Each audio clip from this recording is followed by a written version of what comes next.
అయితే ముఖ్యంగా మా తెలంగాణ రాష్ట్ర విద్యుత్ ఉద్యోగుల బాధను అర్థం చేసుకొని మీరు ఇంత పెద్ద మహాధర్నాను కవర్ చేయడానికి మాకు మద్దతుగా నిలబడ్డ కాలేజీ టీవీకి ప్రత్యేకంగా ప్రధానంగా ధన్యవాదాలు తెలియజేస్తున్నాను. అయితే విషయం ఏంటంటే అన్న, గత 45 రోజులుగా అత్యంత శాంతియుతంగా అత్యంత న్యాయమైన డిమాండ్లను యాజమాన్యం వద్దకు తీసుకెళ్తే వాటి పెండ చెండ పెట్టి కనీసం చర్చలకు కూడా ఆహ్వానించలేని దయనీయ స్థితిలో ప్రస్తుతానికి యాజమాన్యాలు ఉన్నాయి. ఎటు పరిస్థితి గతి లేని పరిస్థితిలో రాష్ట్ర వ్యాప్తంగా తెలంగాణ రాష్ట్ర వ్యాప్తంగా కూడా విద్యుత్ రంగంలో ఉన్న 23 సంఘాలను ఏకతాటిపైకి తీసుకొచ్చి జేఏసీని ఒక ఫామ్ చేసి 45 సంవత్సరాలుగా రకరకాల పలు నిరసన కార్యక్రమాలు చేపట్టినప్పటికీ కూడా యాజమాన్యం దగ్గర ఎలాంటి చలనం లేకపోవడం మా అందరికి బాధాకరణం. యావత్ రాష్ట్రానికే ఇది ఒక బాధాకరమైన సూచిక. గత్యంతరం లేని పరిస్థితిలో మేమైతే ఈ రోజు మహాధర్నాకు రాష్ట్ర నాయకత్వం పిలుపు మేరకు మహాధర్నాకు ఇక్కడికి హాజరు కావడం జరిగింది. మావి అత్యంత న్యాయమైన డిమాండ్లను చర్చకు ఆహ్వానించమని కోరినప్పటికీ కూడా యాజమాన్యం దగ్గర ఎలాంటి చలనం లేకపోవడం అత్యంత బాధాకరం. మొదటగా వైటీపీఎస్ విద్యుత్ ఉత్పత్తి కర్మాగారం ఏదైతే ఉందో అది తెలంగాణ రాష్ట్రానికే విద్యుత్ రంగానికి పట్టుకొమ్మ అని తెలియజేస్తున్నాను.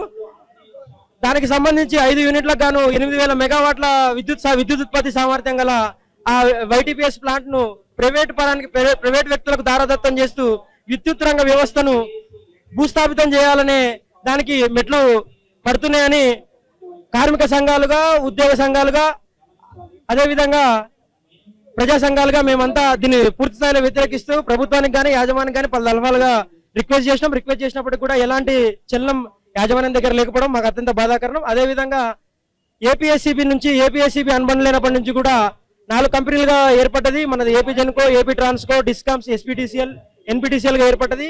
అప్పటి త్రైపాక్షిక ఒప్పందం ప్రకారం కూడా ప్రతి 4 సంవత్సరాలకు పే రివిజన్ వేయాల్సి ఉంది.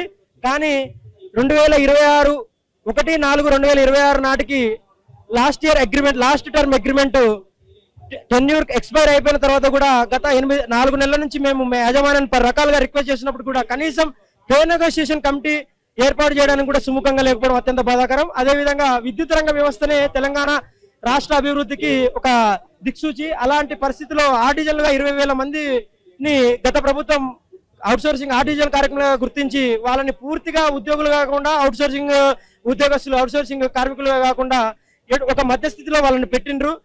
అయితే మా కార్మిక సంఘాలుగా మా కోరిక, మా అత్యంత న్యాయమైన డిమాండ్ ఏంటంటే వాళ్ళని ఏపీఎస్సీబీ రూల్స్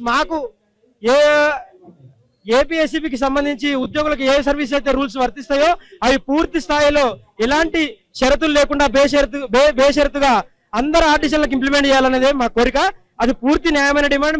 అంతకు మించి మేము కొంచెం కోరికలు కోరతలేం. అదేవిధంగా ఉత్పాదక శక్తి కానీ, డిస్ట్రిబ్యూషన్ వ్యవస్థ కానీ, ట్రాన్స్మిషన్ వ్యవస్థ కానీ పూర్తి స్థాయిలో పెరుగుతున్న క్రమంలో మా కోరిక ఒకటే ఉంది.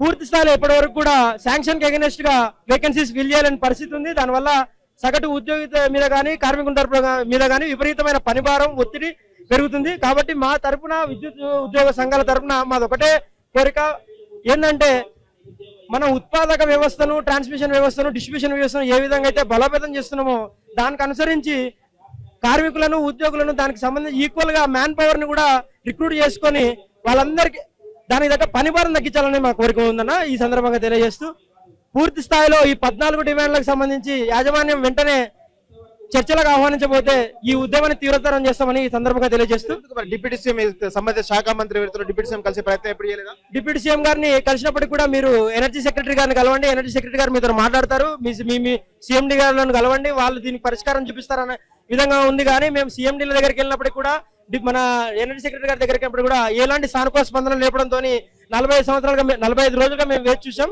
కానీ ఇప్పటి వరకు కూడా మాకు ఎలాంటి సానుకూల స్పందన రాలేదు. కాబట్టి ఎట్టు దిక్కులేని పరిస్థితుల్లో ఈ రోజు ఇంత పెద్ద ఎత్తున 10,000 విద్యుత్ ఉద్యోగ కార్మికులతో ఇలాంటి మహాధరణ ఇక్కడ ప్లాన్ చేయాల్సిన పరిస్థితి ఏర్పడ్డది. ఇంకా స్పందించకపోతే మీ కార్యాచరణ ఎలా ఉండబోతుంది? పూర్తి స్థాయిలో పూర్తి రాజ్యాంగబద్ధంగా, శాంతియుతంగా, ప్రజాస్వామ్యబద్ధంగా జేఏసీ రాష్ట్ర విద్యుత్ ఉద్యోగుల జేఏసీ ఎలాంటి కార్యాచరణకు పిలిపించినా కూడా పూర్తి స్థాయిలో మేము ముందుండి ఈ విద్యుత్ రంగ వ్యవస్థను కాపాడడానికి, కార్మికుల, ఉద్యోగుల శ్రేయస్సును, అభివృద్ధిని ముందుకు తీసుకెళ్ళడానికి మేము ఎలాంటి చర్యలకైనా సిద్ధంగా ఉన్నామని ఈ సందర్భంగా తెలియజేస్తున్నాం.